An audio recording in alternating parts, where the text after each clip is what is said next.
Drop it.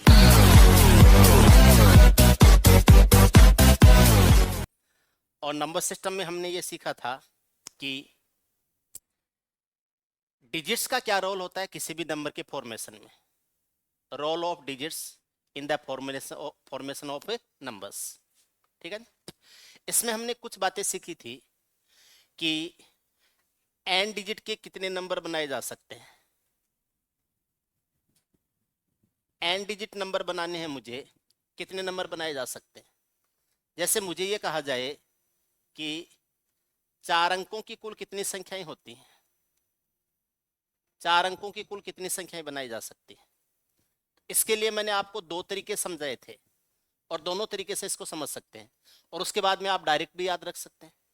पहला तरीका ये था कि 4 अंकों की सबसे छोटी संख्या क्या होती है, n अंकों की सबसे छोटी संख्या। देखो एक चीज हमेशा ध्यान रखना, अगर आप अर्थमेटिक को एल्जेब्रिक फॉर्म में व्यक्त करने लग गए ना तो आपको सारी अर्थमेटिक आ गई, और अर्थमेटिक को आप अर्थमेटिक के रूप में ले रहे हो तो कई सवाल आपसे नहीं हो पाएंगे।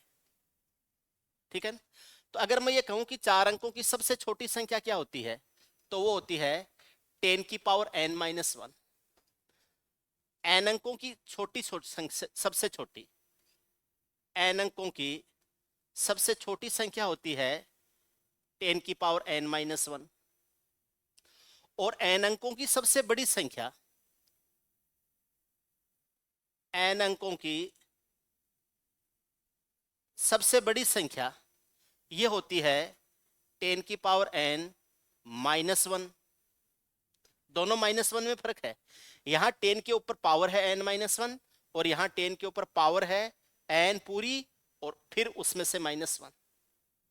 आपसे कहा जाए कि n अंकों की कुल कितनी संख्याएं होती हैं, तो मैक्सिमम नंबर में से मिनिमम नंबर घटा के +1 किया जाता है। आपसे पूछे m से n तक कुल कितनी संख्याएं होती हैं, तो n-m+1 किया जाता है, एक ज्यादा। आपसे पूछ ले 10 से 11 तक कितनी, 10 से 20 तक कितनी संख्याएं होती हैं, तो ये हो जाएगा 20 और 10 का डिफरेंस होता है, उससे एक ज्यादा संख्याएं होंगी 11। 10 से 20 तक 11 संख्याएं होती हैं, क्योंकि 10 भी शामिल है 20 भी शामिल है। और आपसे पूछे 10 तथा 20 के बीच, 10 तथा 20 के बीच कितनी संख्याएं होती हैं, ये होता है डिफरेंस -1, तो 20 - 10 +1, और ये संख्याएं होती हैं 9। ये तो होती हैं अंतर +1,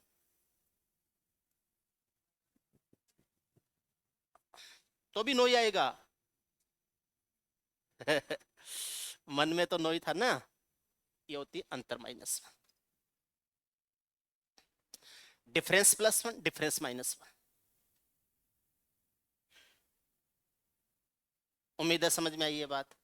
ठीक, अगली बात देखना, आपसे कहा जाए कि n अंकों की कुल कितनी संख्याएं होती है, तो n अंकों की सबसे बड़ी संख्या तो हो जाएगी 10 की पावर n-1, और सबसे छोटी संख्या हो जाएगी 10 की पावर n-1। तो इसमें से माइनस कर देंगे 10 की पावर n-1, इसमें से माइनस कर देंगे और इसमें +1 कर देंगे। ऐसे ही तो करेंगे। ठीक, 10 की पावर n है, -1 है, और माइनस हो जाएगा 10 की पावर n-1 और +1 है, -1 से +1 कट जाएगा। इन दोनों में से n-1 छोटा है तो 10 की पावर n-1 कॉमन आ जाएगा। 10 की पावर n-1 का भाग 10 की पावर n में दिया जाएगा तो 10 बच जाएगा, और ये पूरा पूरा कॉमन चला गया तो 1 बच जाएगा। 10 - 1 क्या होता है, 9, 9 × 10 की पावर n-1 हो जाएगा। ये बनता है फॉर्मूला जिसको आप कहते हो ट्रिक, 9 × 10 की पावर n-1। n अंकों की कुल कितनी संख्याएं होती हैं, 9 × 10 की पावर n-1 होती है। आपसे पूछे 4 अंकों की कुल कितनी संख्याएं होंगी, तो 9 × 10 की घात 3, n का मान 4 है तो n-1 3 हो जाएगा, और 9 × 10 की घात 3 का मतलब होता है 9000। 9000 संख्याएं होती हैं। सबसे बड़ी संख्या होती है 9,999 और सबसे छोटी संख्या होती है 1000। अंतर करके +1 कर देना। 9,999 से 1000 घटाते हैं तो 8,999 आ जाता है। एक जोड़ोगे तो वापस 9,000 ही आ जाएगा।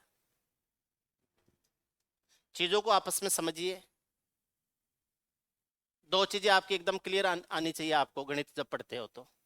चीजों को डिफरेंशिएट करना, एक दूसरे से अलग अलग देखना, और चीजों को आपस में अलाइन करना, अलग अलग चीजों को आपस में जोड़ सकना। जब तक चीजें अलग अलग नहीं दिखेंगी समझ में नहीं आएगा, और जब तक अलग अलग चीजें जोड़ नहीं पाओगे तब तक आप कोई सवाल या फॉर्मूला नहीं क्रिएट कर सकते।